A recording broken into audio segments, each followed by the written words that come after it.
terms of cost, especially with these special funds, is really out of alignment with districts. And it really paints a picture that charters are not servicing the same populations of students as districts are.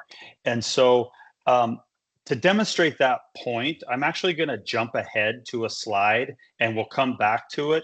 But this slide really tells you a lot of why we're doing what we're doing. This slide right here shows the estimated funding for special education coming out of the local SPED pool, which is a carve out really of the overall funding. It's not a separate appropriation, but between districts and charter. So I did an analysis. It's based on the October 1 count from 2024 for enrollment. But if you guys look at this, you could see that charters account, and this is SPCSA charters, account for about 11.5% of total IEP enrollment in the state. However, based on the 387 transfers of local dollars to supplement the state special education fund, districts are getting back 96% of that total allocation. If you look at it on a per pupil basis, districts on average are getting back about $9,500 in local SPED money and charters at $2,800. And so there's a drastic discrepancy, and it amounts to tens of millions of dollars that really should be coming back to the charter sector. And it's really based on accounting practices. This really just pulls from the 387. And so through our process, and a lot of you schools I was able to work with throughout the 387 process, we were able to claw back some money, correct some of that. And hopefully now you're getting some of those funds back. The new funding workbook is coming out this week, right, Katie, that shows the accurate funding going into the next biennium? Okay. That's what NDE tells us. Yes. Yeah. So these numbers could change slightly. This was based on a prior estimate because we don't have that yet. But I just wanted to demonstrate because this really shows you essentially how we're shooting ourselves in the foot as charter schools. And so we want to make sure we provide the resources, guidance, be a sounding board for you. If you have questions on methodologies on how to do accounting. I know when I first started with charter schools, I spent a lot of time with NDE, with my accountants, trying to figure out exactly how to account for funds. It changes all the time. Account for the resources you're getting. It's a moving target. Parts and pieces are moving around your school so fast. The resources that you have from staff, supplies, all of it moves around a lot, and tracking that is difficult. I get it. I understand it. And we're here hopefully to try to help you start reining that in and really communicating and showing, because this is really, at the end of the day, this is what the state sees. This is what the state legislature sees. They see that it appears charters do not spend near as much money on special education as districts do, which ultimately leads to the narrative that we're clearly not serving the same population. So with that said, I wanted to start with that slide to demonstrate really the importance of why we're doing this. So there's going to be a little bit of accounting training, basic accounting training in. I apologize, some of you have been through this, some of you haven't, but it's important. And then we'll kind of get into a little bit of just what the special funds are. So real quick, what is a fund? This came right out of the NDE chart of accounts. A fund is really a separate fiscal entity. You can almost, and some of you I've told this to, you can almost imagine it like a separate business within your school. So you have your general fund, and I'll show some examples of funds, but they have their own chart of accounts with each fiscal fund. And per NRS 354, and I encourage you guys to review that, your boards authorize the use of those fiscal funds. They authorize you to open those funds. The state requires some funds, other funds it does not, but your board is required to authorize the tracking and use of fiscal funds. And that can be found in NRS chapter 354. So again, I encourage you to read that. But that's where it all starts, are these fiscal funds. Common funds used by charters that we should be seeing are these right here. Of course, your general fund. Every school should have the general fund. You all do. We see that. It tracks the vast majority of all your resources and expenditures. But then we get to the special revenue funds. The starred ones, the ones that I've starred here, are really required under NRS in the funding legislation with the PCFP and with special education that you're required to have if you get those resources, or really if you're expending the dollars and tracking those programs. So ELL, GATE, at risk, state sped, you should have those funds at minimum along with your general fund. Your board should be aware of those funds. They should have authorized the use of them in accordance with NRS 354. And you really should be budgeting by those funds. Other funds that you can use, but you're not required to use, state grants, federal funds. I know in the Insight report, Schoolnomics, they want you to separate out your federal funds into a Fund 280. But internally, I know at least in my experience, NDE does not require you to open a separate fund for federal funds because you track them with your project grant codes anyway. So you always separate out and isolate those dollars. And a lot of times, for a lot of you schools, you don't get a significant amount of federal funding in comparison to your overall funding. I know at Oasis Academy, we never operated a Fund 250 or a state grant fund, even though we got those. We left them in our general fund. We just isolate them using the project grant codes. And we're able to report on those dollars. So that's really up to you. There is some decision and that you guys can make, some flexibility in how you authorize some of these funds. School districts range wildly in the amount of funds. Some have near 30 funds. If you look at like Washoe County School District, Carson City School District, they have an enormous amount of funds. Other districts only operate 6 to 10 funds. So it really does vary. But the important thing is that when you guys choose to use a fiscal fund, that your board is aware of it, they authorize it, and you code to it properly, which we are talking about today. The other thing we want to really point out today is budget authority according to NAC. We've seen this throughout this 387 and budget process where it appears, at least on the surface, that accurate allocation of resources as far as what's being done at the school leadership level versus the board level versus the accounting level may not be complying with NAC. And so really, this is really simple. As school leaders, you know, if you're a school director, a school principal who's leading your school, you have the authority to move money that's a budget that's within a board approved budget, within a fund, within functions or programs, as long as you advise the board. And actually within a function, you can move it. So if you're in 1,000 function and you decide to transfer some dollars from a teacher salary to an IA salary, but it stays within that same fund, program, and function, you can do that as a school leader, as long as you're not spending above your budget approval budget overall. However, once you start moving money around from function to function or program to program, you have to notify your board. And if you're going to actually move money between funds, you want to reallocate from special education to general fund or vice versa, or move money between those funds, that all has to be board approved. Only your board can release contingency funds, designated contingency funds, or transfer funds between funds. So again, if we're transferring money. So when we were doing the budget reviews and the 387 reviews, and we were pointing out to schools, hey, we don't see your funds transfers from your general fund to special education, et cetera.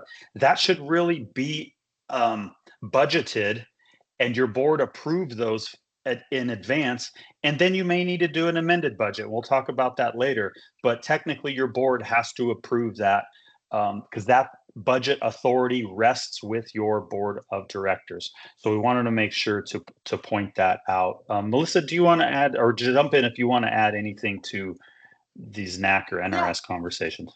Yeah, I would just kind of say, give, I think that's a really good example that like Dusty and I ran into when I was running a school and he was the CFO, right? Like, we had a budget that was approved by our board, And we had a special ed fund because we're by law required to, and we had, estimated what we thought we were going to spend. And then through the lottery process in the first semester, all of a sudden our sped costs had gone up significantly. We got a couple kids that required one-on-one. We got a kid that needed some really specific technology that was really expensive.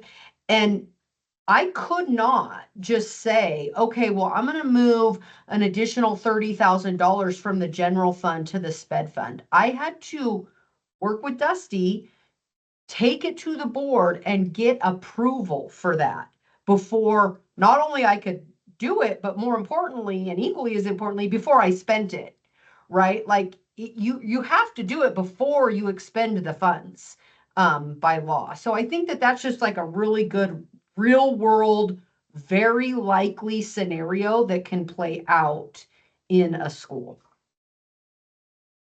Thanks, Melissa. And that's a great example, especially when we're talking about budgets we start working on in January, February for the tentative budget. We approve the final budget by June 8th.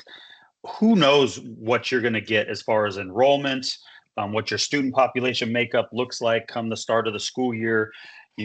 Again, you may have to hire additional resources to service IEPs, ELL students, whatever it is. And we understand that completely. It's important that school leaders work with their boards and their back office providers, their accounting departments, to really track all those moving parts and pieces and understand where the authority lies and when or if they need to do an amended budget. So from there, again, we talked about the common funds used by charters. Dusty, can you go back to that slide Sure. really quick, the common funds? I do just want to highlight, and we're not trying to open a can of worms right now, but I do just want to highlight because this is going to be really, really important. If your school is going to take the teacher salary raise money, you will be required to create a new fund. That's going to require you to have a board meeting to create said fund. So please be aware, we don't know yet for sure if it will be Fund 220. That's what it previously was for SB 231. We're working fast and furiously with the powers that be to determine what that will be, and we'll give you that specific guidance. But I really want to reiterate and hit home this point. You must have this money allocated in a separate fund and track it in a separate fund that will carry through from your budget to your 387 report to the report that goes to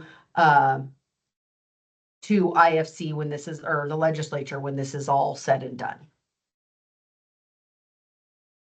Perfect. Thanks, Melissa. Yeah, I failed to mention that. But yeah, so that guidance will be coming out as those details are released. So technically, your school could be operating, half a dozen or so funds by the time you account for all this money. Now, your auditor may lump a lot of these funds in if the amount of resources you're getting is low and what they might call, kind of insignificant compared to your overall pot of money. Sometimes they'll just lump all of that in, but it doesn't mean you don't have to open it and operate the fund and account for it. So again, just make sure these are some common ones. Uncommon ones for charters, and I'll hit on that real quick, and I've told a lot of you this already, things like debt service funds. We've seen schools using, a 400 level fund or something like that for debt service. You have to remember the NDE chart of accounts was crafted a long time ago and been augmented over the years. It's very centered around districts and how districts operate.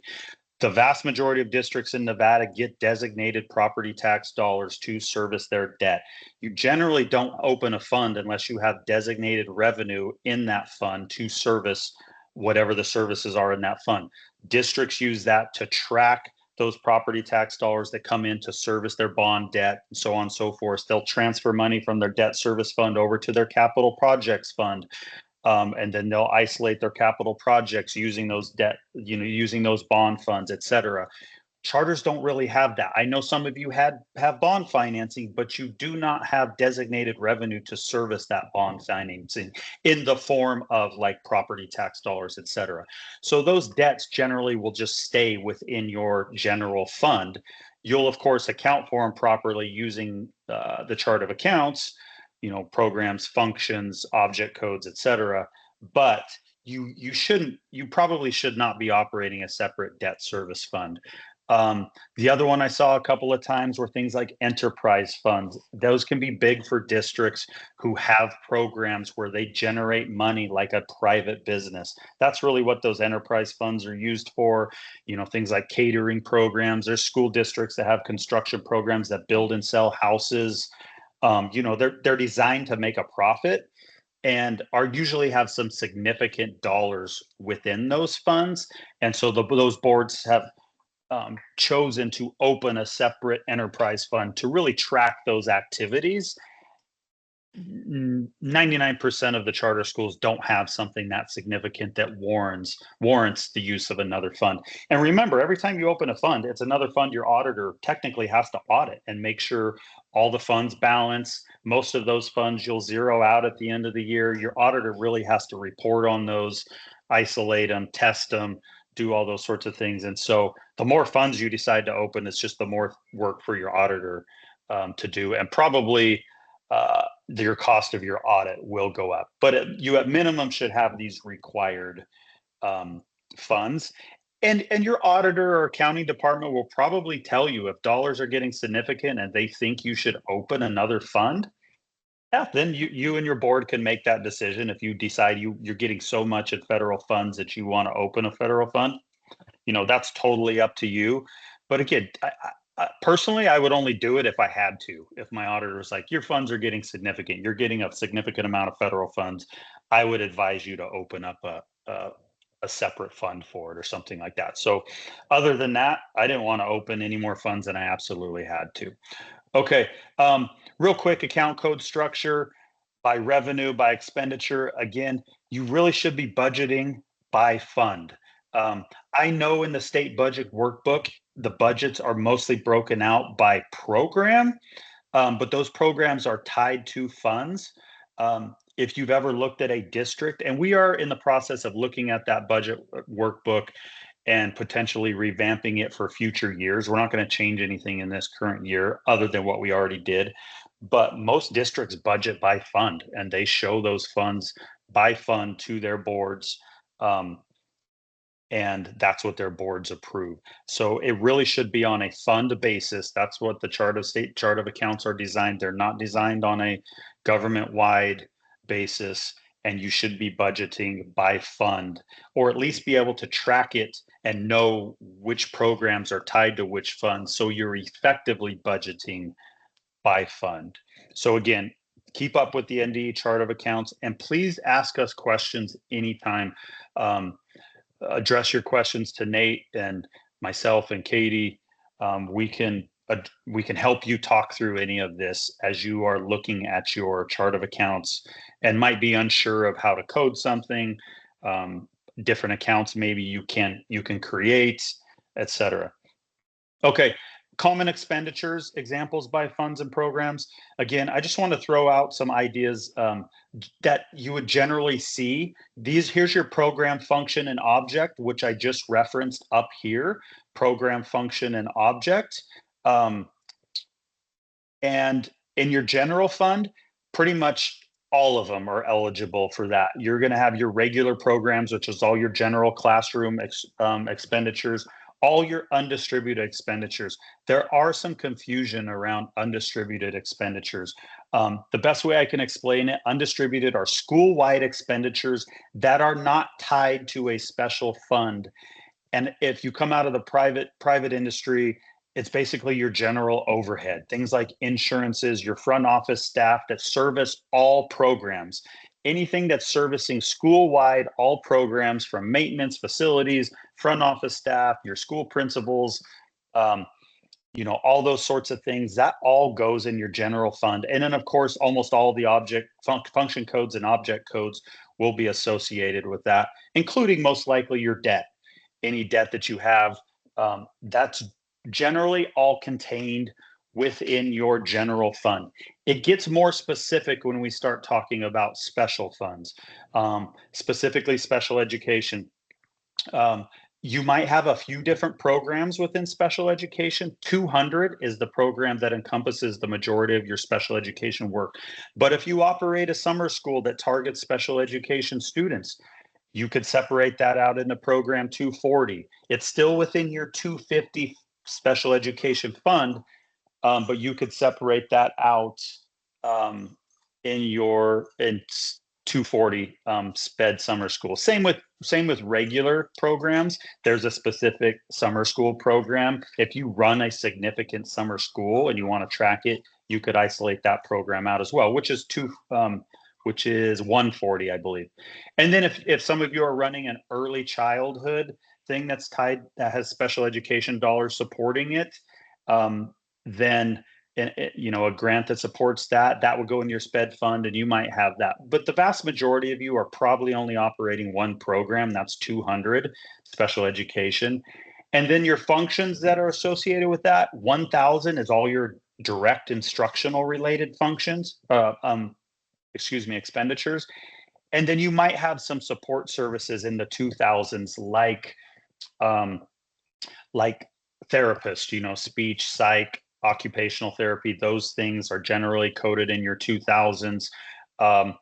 If you have a sped director who you consider administration, that might be a 2,400 function code, but it would still be coded to your 250 special education fund. And then object codes, of course, 100s all the way through 700s. 100s are salaries, 200s benefits, etc. All of those object codes would generally be eligible in your 250. That would be common expenditure program codes, if you were, or accounting codes, if you will. ELL, again, we don't get a lot of ELL at-risk dollars. Some of you are getting quite a bit more ELL than others. And at-risk, of course, we all know the model associated with that, and it's very difficult to determine if you're getting money. But generally, ELL is going to be similar. There's only one program code really associated with ELL, but then your function codes will probably be similar to special education, where you have direct instruction, and then maybe you have some support services that help ELL, and then your object code. Same with at-risk. At-risk, you do see I threw in a 3,100 function code. I do know some schools are using some at-risk dollars for things like transportation, meal service for at-risk kids. 3,100 is generally where the meal service would go, and as far as a function code. And again, these aren't the end all be all. So if you have a question like, hey, we're using this function code in this specific one, throw it at us and let's talk about it. Again, the whole goal here is to make sure that we are getting accurate expenditures out of each of your schools associated with each of these, so we can make a better case to not only fund all schools better, but charter specifically. And then last, I just threw in federal. The reason I threw that fund in there as an example is because you all have, most of you have grants within your federal fund. If you choose, again, if you have significant amount of federal dollars, whether it's special education dollars, Title II, Title I, whatever those dollars are, and you have a significant amount and your board authorizes the use of a separate fiscal fund for that, then those grant dollars could go to any number of programs. Some of those federal dollars in the past have gone to support general administration, so you might have your undistributed program code in there. So that's why I listed kind of all of those program codes. And then your grant will specify really the account coding, the functions, the objects. Those would all be grant specific. So that's just some examples of how those program function and object codes fit within those funding. And then of course your project grant codes are the specific revenue sources that you will track as part of your revenue and your expenditures. And this project grant code that's in the NDA chart of accounts really is kind of the end all be all identifying factor to match your sources of funds and uses of funds. And again, in governmental accounting, especially in nonprofit accounting, it's really sources and uses, and you matching the sources of dollars to the uses, or excuse me, the uses of dollars to those sources. And that's really what the project grant code really narrows down and specifies. But we don't really budget that way in the state budget workbook. You do report on it somewhat in a 387 by project grant code, but most everything you budget is based on your fund, your program, and your fund and your program codes. So I just got a few more slides left, and then we'll open it up to questions about everything. These are some of the big issues we've uncovered in looking at the 387 reports and the budgets. And a lot of you have received feedback. We hope that feedback helped. A lot of you said that the feedback was helpful. I've talked through a lot of issues with quite a few of you, but first thing really is, again, around the funds. It appears that schools are operating funds, or maybe have a misunderstanding how funds are to be used. And we just discussed that. Okay, so that's one of the big things we've seen is really kind of unauthorized use of funds and what their purpose are. Not budgeting by fund. I've already discussed that. Really making sure you're trying to capture, working together with your school leaders, your board, and your back office providers to identify and estimate the amount of resources it will need, especially in special education, ELL, those weighted fund categories, those weighted populations, really trying to capture everything that it's going to take to service those students, regardless of how much revenue you're getting. And I'll talk about that in a second. Actually, that's this bullet point right here. Not allocating all costs associated with special funds. And quite a few examples in the 387 reports and budgets where schools are only allocating and accounting for enough costs to match the revenue they're getting. So for example, if a school's getting in state special education $100,000 in their quarterly SPED payments, they're only reporting on the 387 and budgeting $100,000 worth of costs, even though they might be spending $300,000 to service those IEPs. That state SPED is a separate appropriation for special education. And for pretty much everybody in the state, school districts and schools, we are drastically underfunded. We know that.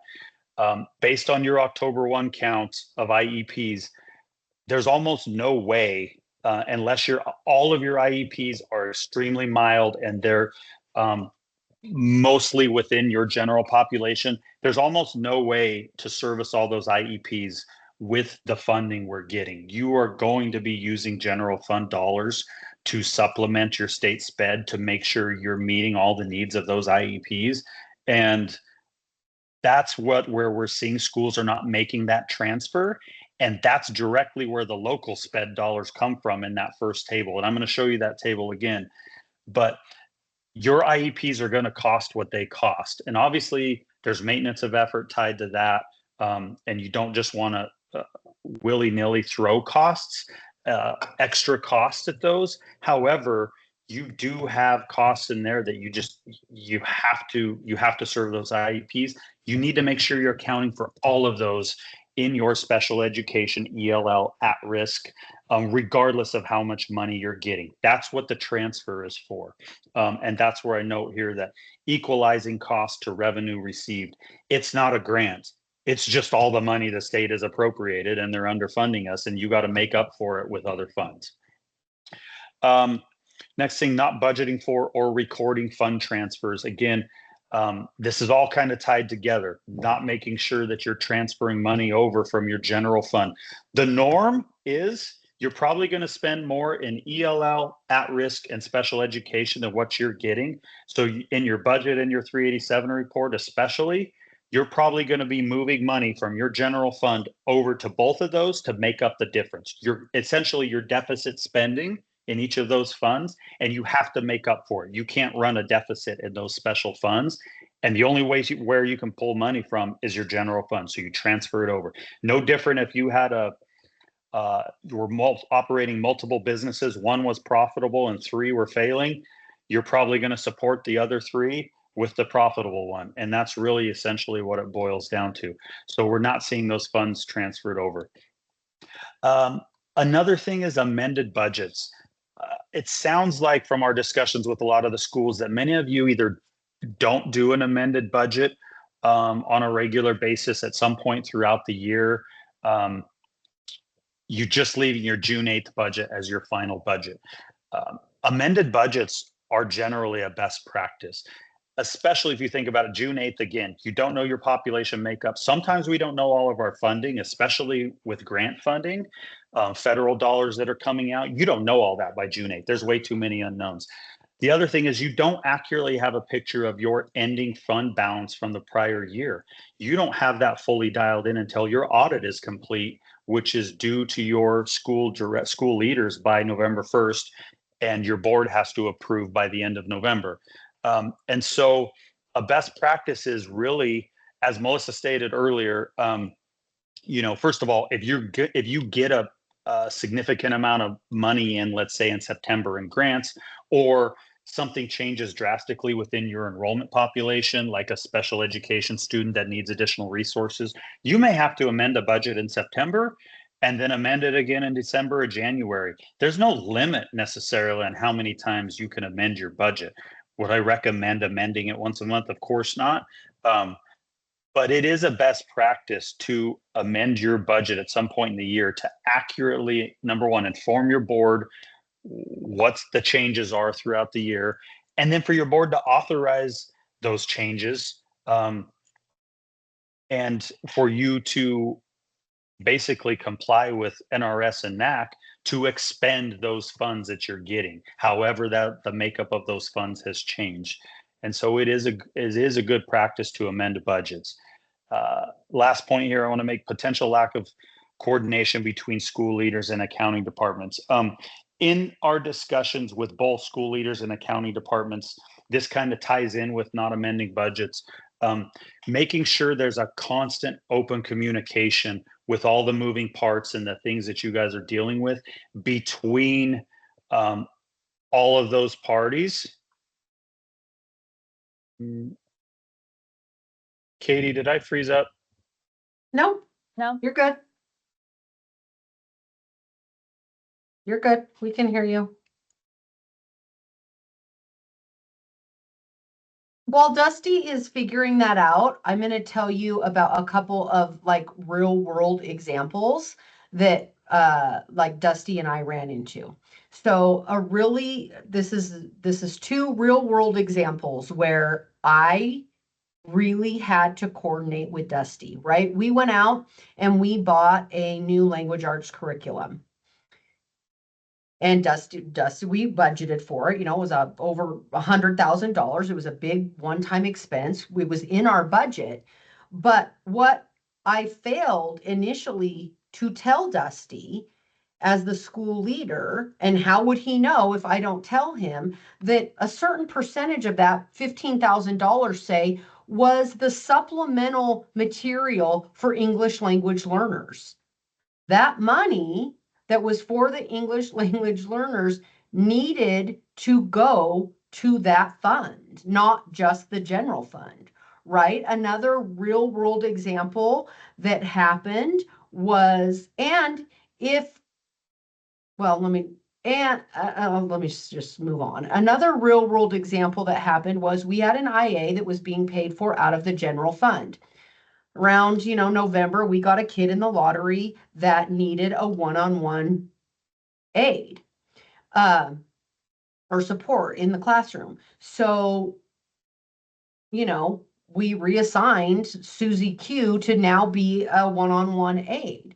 Well, her salary now needs to go to the special ed fund, right? And if I don't tell Dusty that, he has absolutely no way of knowing it. So you have got, as a school leader, you have got to make sure that you are coordinating what you're doing and allocating those funds accordingly and properly. I think those are two. I don't know if Dusty can think of other examples that we had, but those are two like very practical real world examples of what we're talking about that doesn't seem like is happening potentially right now. And if I could just say one other thing about amending budgets, I think one of the best ways to know if you need to amend your budget is at our board meetings, Dusty would give our board a report on sort of like a budget to actuals by fund. And so, in September or October, when we look at that and we're only, whatever, 20% through the fiscal year, but we've spent 75% of what we had approved in our special education fund, well, that's a problem because we're about to be breaking the law if we're spending more money than we approved in that fund, than our board approved in that fund. And so by tracking that on a regular basis, you can sort of see like, this is getting out of whack here. We have to make some adjustments, right? Or so that was just one thing that really helped us regulate that and make sure that we stayed on top of it and didn't break the law by spending amounts of money in funds that hadn't been approved by the board. And thank you, Melissa. Those are great examples. You guys can hear me okay? I think I froze up for a second. Okay. Lots of other just small examples are, especially for smaller schools, many of you are probably splitting positions. You have an IA who might be in the classroom in the morning and move to special education or ELL in the afternoon. And it is a pain in the butt, to say the least, to try to divide up those salaries and allocate half of not only salaries, but benefits. There's a lot of different benefit codes, from PERS to health insurance to workers' comp to all those different things, Medicare, that now you have to parcel out, right? But hopefully you're operating payroll systems or have the ability to do that. But all of that stuff, substitutes that come in and work in special education versus this and that. I mean, there's so many moving parts. And as school leaders, we're trying to manage the little resources we have and stretch them as far as possible. We're all doing that. Everybody, and I know all of you are doing that to service kids as best you can. But as you're moving pieces around and stretching them as far as you can stretch them, you really need to code them and where they're working and what they're doing to the proper account code and to the proper fund, because that's what is ultimately boils down to these statewide discrepancies. And again, I'm going to show this slide, and that it's almost statistically impossible, in my opinion, that charters have almost 12% of the IEPs in the state and are only account for less than 4% of the general fund transfers over to service those IEPs. Now, of course, there's lots of arguments there, are districts over identifying and all this stuff. And I don't want to get into that, but point being is, you look at these amounts per pupil and stuff, it's clear that we are not accounting for this cost. And I know we're not, because I've had conversations with many of you about it,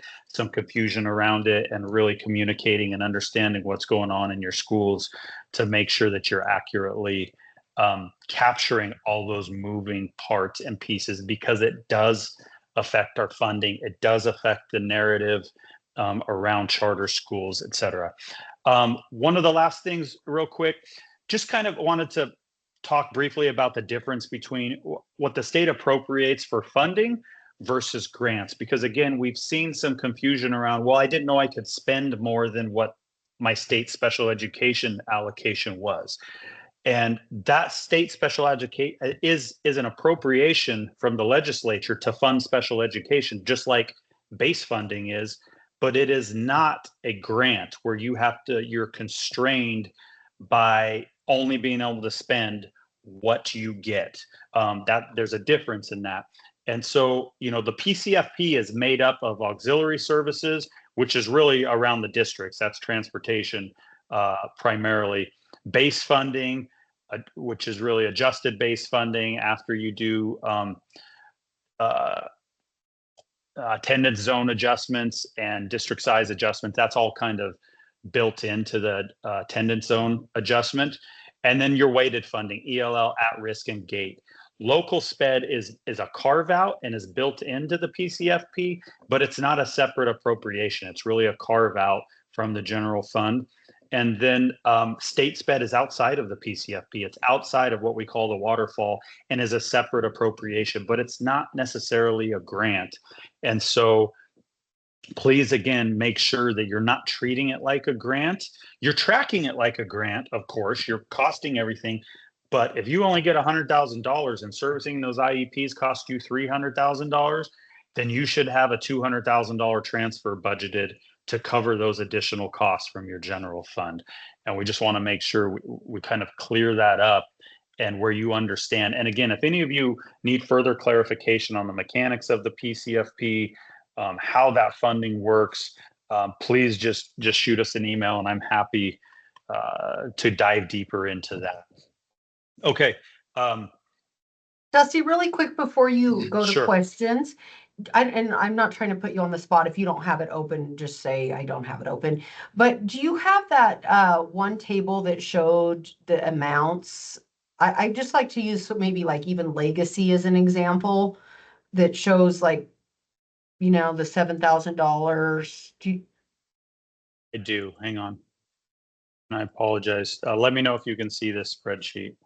Yeah, we do. So, and I didn't ask legacy, so hopefully they're not bothered by me using them as an example, but in that column M that Dusty is it column? Yeah, column M.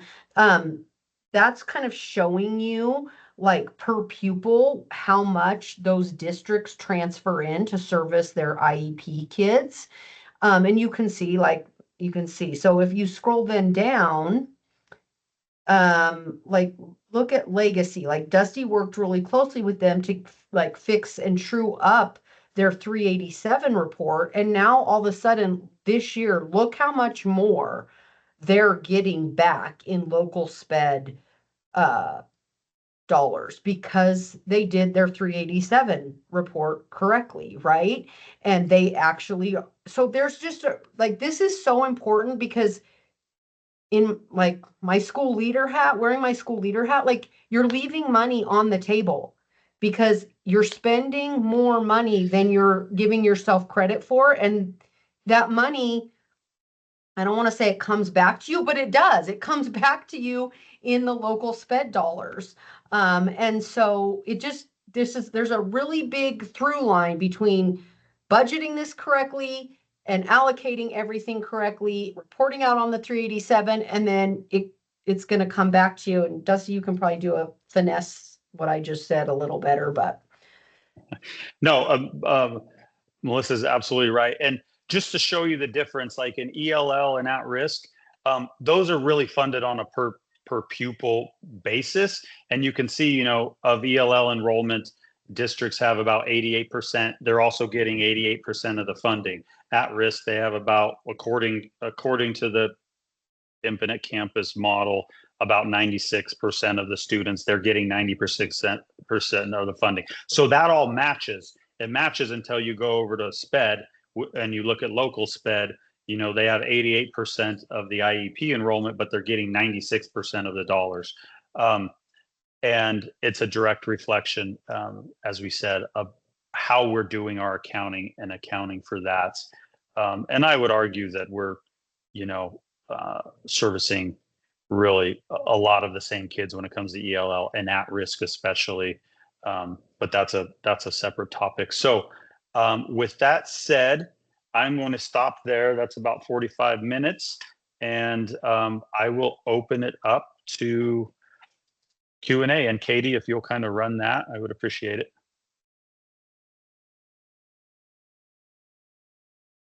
So if anybody has any questions, feel free to raise your hand and or put them in the chat and we'll tackle them either way. Corey, go ahead.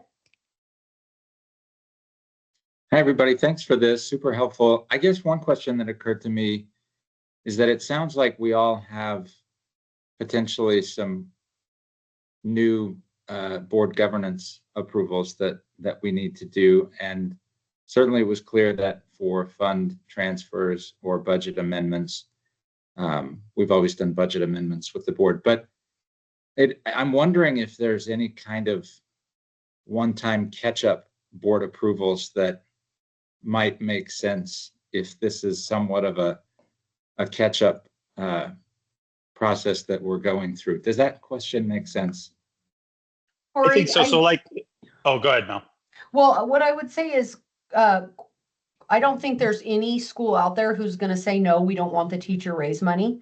So I would probably take that window once we get you all the information, which we don't have yet, but we're working hard to get it.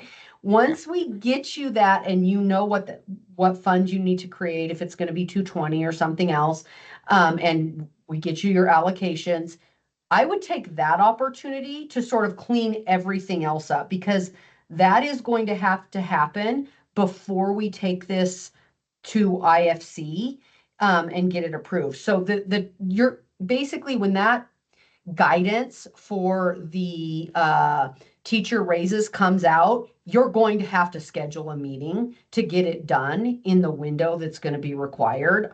I can almost guarantee it.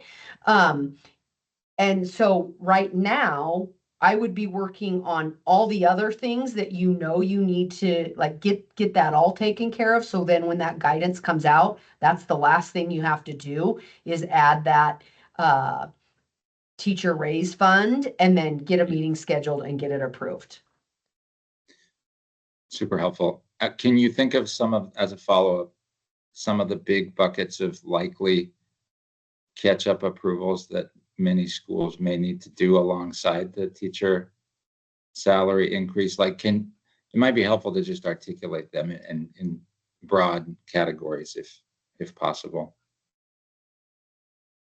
Well, I'll start and then Dusty can add on. If you don't have the funds that have the little asterisk by them on that slide when we send this out, if you don't have a special ed fund, an ELL fund, an at-risk fund, some of you don't get gate dollars, so if you don't need that. But if you don't have the ones with that little asterisk, that you absolutely have to do those.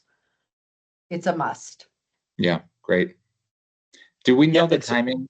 Oh, go ahead, Dusty. Sorry. I was just going to add that a lot of your back office providers, your county departments, are probably tracking these funds already. You're kind of using them. So I would use that opportunity for your board to essentially acknowledge and authorize that, that your school is using those funds, and maybe that same meeting where you authorize the use of the new salary increase or whatever. But the one thing I wanted to add on real quick is kind of a best practice is it sounds like a lot of the schools are not utilizing in their budget process or just in financial monitoring a board subcommittee like a finance committee. And if you're not doing that and meeting on a regular basis where your board treasurer chairs that committee or whoever you designate, that's really for us, I know that really linked the board to the financial operations and really the overall operations of the school, along with a couple other board subcommittees. But a lot of that always ran through committee, and like, hey, we would come be like, we need to open this new fund. The finance committee would approve it. We'd discuss all the details and then send it to the board and make sure that, the 2 or 3 board members that we had on that committee really knew the details of why we're operating the funds, et cetera. And then that committee would recommend that kind of stuff to the full board. It's just a good link to some of the finer details of the school finance. So I just want to throw that out there, but go ahead, Corey. Super helpful. The only other follow-up was if we have an idea, and maybe I missed it early on, of the time frame, the window that Melissa, you mentioned, an expectation about that for the teacher salary increase approvals and submissions. Yeah. So thank you, first of all, if you're, never mind. We already had your information, and the districts aren't on this call, so never mind. We are working on the allocations right now. My goal is to get those out to you the end of next week, but I also want to be really honest that my biggest fear is that we show up at IFC in October to get these approved, and they tell us no, like they did Washoe and Clark. And so I'm really trying to get a lot of eyes on what we're planning to send to you to make sure it's going to pass the IFC test come October, right? And so my goal is to get it out to you next week. I don't want to say out of turn here what the timelines are going to be, but it is going to be a pretty quick turnaround because we have to get the information to IFC by August to be Okay. on that October deadline, to make that October meeting. And obviously my goal is to get the money to you guys as soon as possible so you can start getting it in the hands of your teacher's get it into your teacher's paycheck sooner than later. So we're, it really will be you're going to have like the month of July, basically, like 3 weeks probably to get it like figured out and turned around. But my goal is to get you the figures by the end of next week. Thank you so much.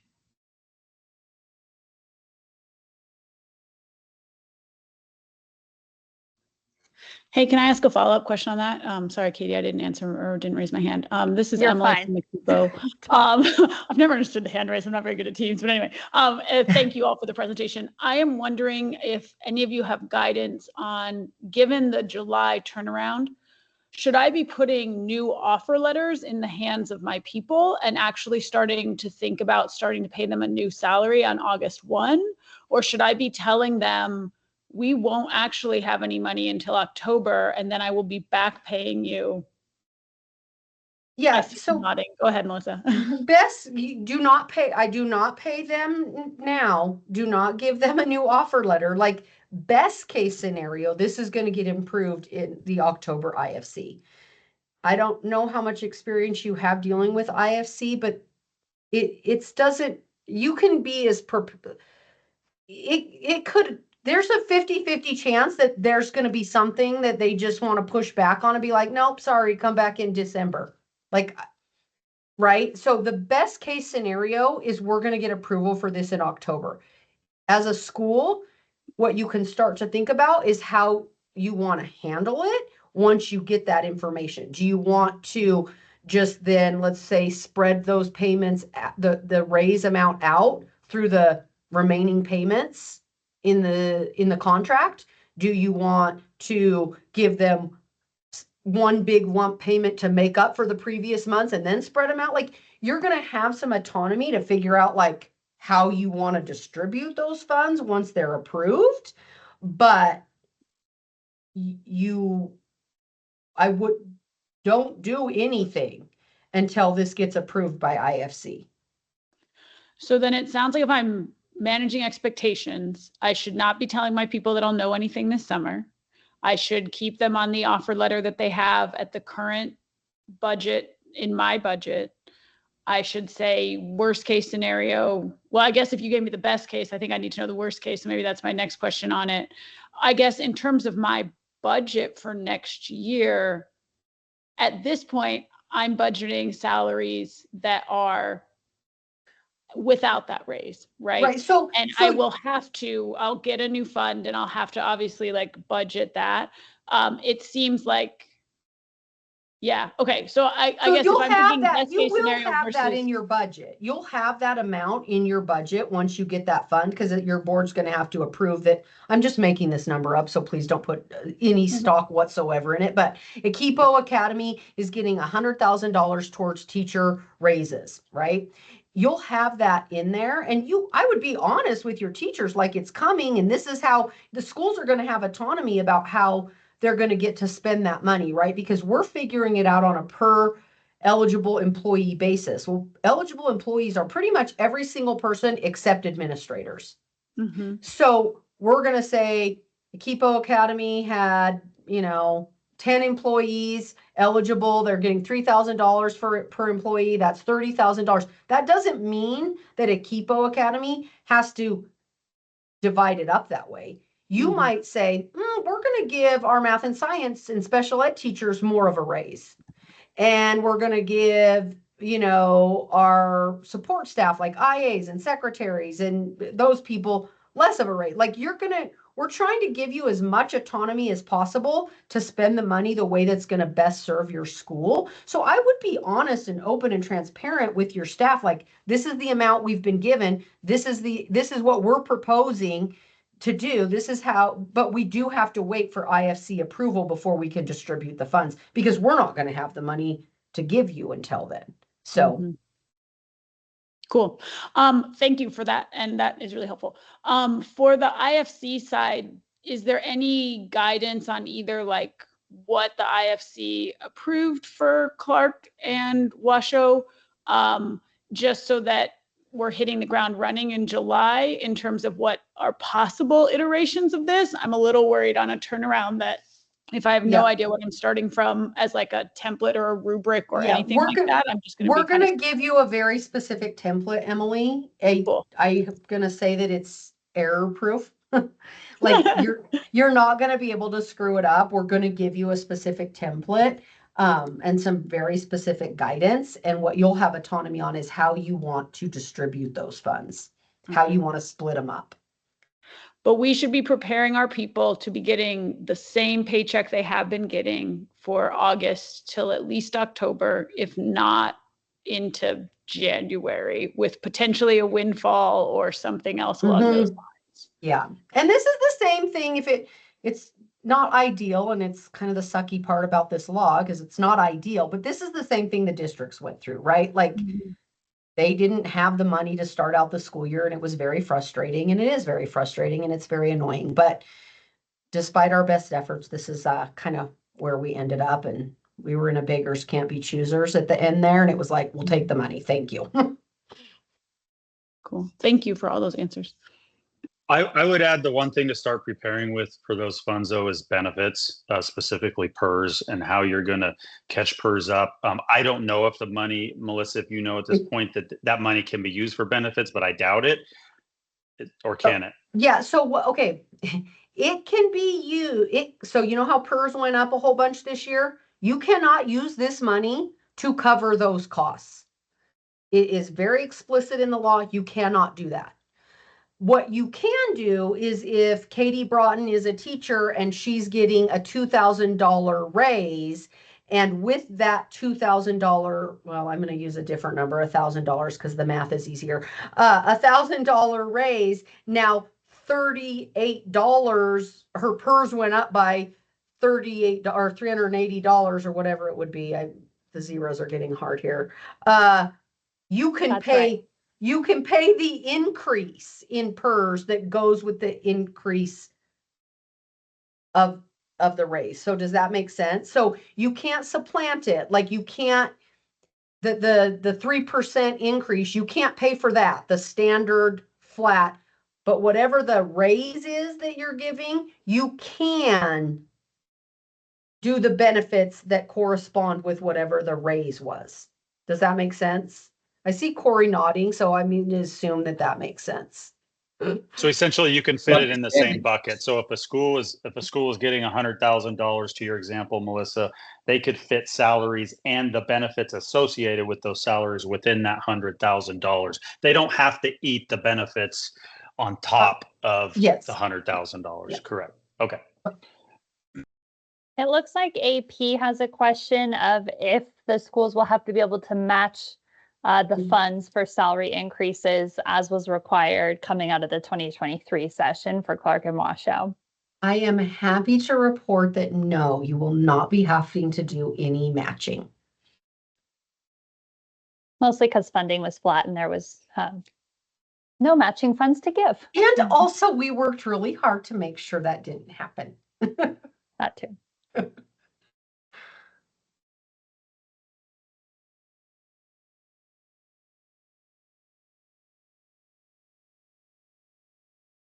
And anyone can feel free to speak up if you have questions about any of this stuff.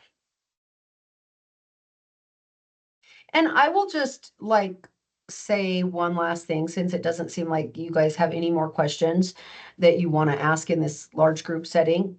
What I can tell you is I was running a school and I'm not a finance person, but I was really lucky because Dusty was able to explain things to me in a way that I could understand, and we were able to be really successful. And I think those of you who have taken the time to work with Dusty on your specific issues would and I'm not trying to embarrass him, but I think you would agree that He had to work with me for 10 years, so he understands how to explain this to a non-finance person so that they understand it. And I think if you will take the time to reach out, that you will find that both Nate and Dusty are going to be really good at helping you and understand if you're still confused, or if you have very specific questions about your school. You're going to get really good advice that you can rely on and that you actually will understand as a non-finance person. So please do not hesitate as you're going through this process. If you guys have questions, please, please, please reach out. We want to help you get this right because it's in your best interest. And so, yeah, don't be afraid to ask. I think you'll get good answers, a lot of clarity, and you'll walk away being like, that was really helpful. Thank you, Melissa. And I will add our next training. We are going to do a training at the end of July to start helping schools prepare for closeout, year-end closeout, get ready for the audit, and ultimately for the 387. We really want to head off a lot of the issues we saw with this last 387 as best we can. So even though your budgets for this last year looked however they looked for FY25, we'll have another short training about how to kind of correct some of that stuff and really make sure that your 387 and your audited financial statements are accurate according to what you actually spent money on, how you allocated your resources. And really, hopefully now with this budget cycle, close out this 387 successfully, get into a better position as a sector going into the next legislative session in a couple of years, and really give a better, more accurate depiction of what charter schools are using their resources for. So I hope this helped. Again, please reach out with any questions. And yeah. And you guys, don't be like, oh, this year's at a law. Well, we didn't do it right this year. Oh, well, we'll get it right in fiscal year 26. No, I am begging you, please. I am literally begging you. Come to that training on closing out your budget. We can salvage this so that your 387 report for fiscal year 25 is correct. And that, remember, that's all going to come back to you in this local sped dollars. So please, please, please come to that training. Make sure you close out this year because it's salvageable and we can help ourselves right now.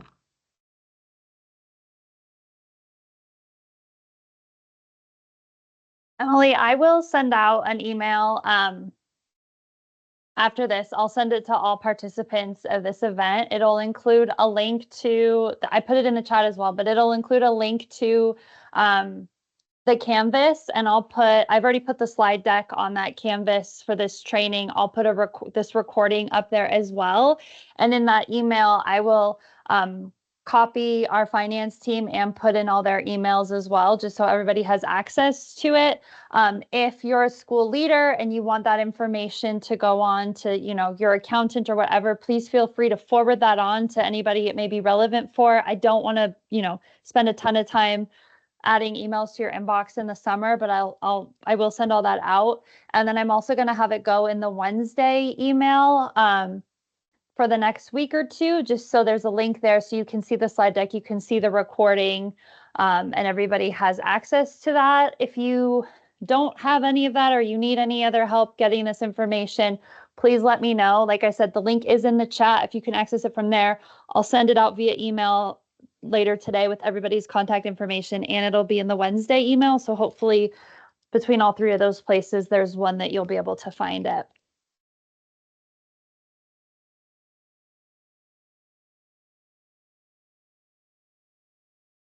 Nicole, by those emails, is that the Wednesday email? Any and all. I don't think I'm on them currently, so I just wanted to be included if I could. Okay. What school are you with? Legacy or Vertex. Okay. So I can send you an email, Katie. I know you have it somewhere, but I can send it to you. If you send me an email with your email address, I will send, and I already have a couple people who did this. But if you don't have access to the Wednesday emails that go out, primarily they're for school leaders. But if you want access to those, there's always a ton of good information. Please feel free to send me your email address and I will get you on the list, the distribution list for those emails. Perfect. Thank you. No problem. I want to make sure everybody has what they need here, so. All right, we are around. Please let us know if you need help. Look for these various communications and we will be in touch. Thank you guys all so much for spending some time with us today. We appreciate it. Thank you. Thank you all.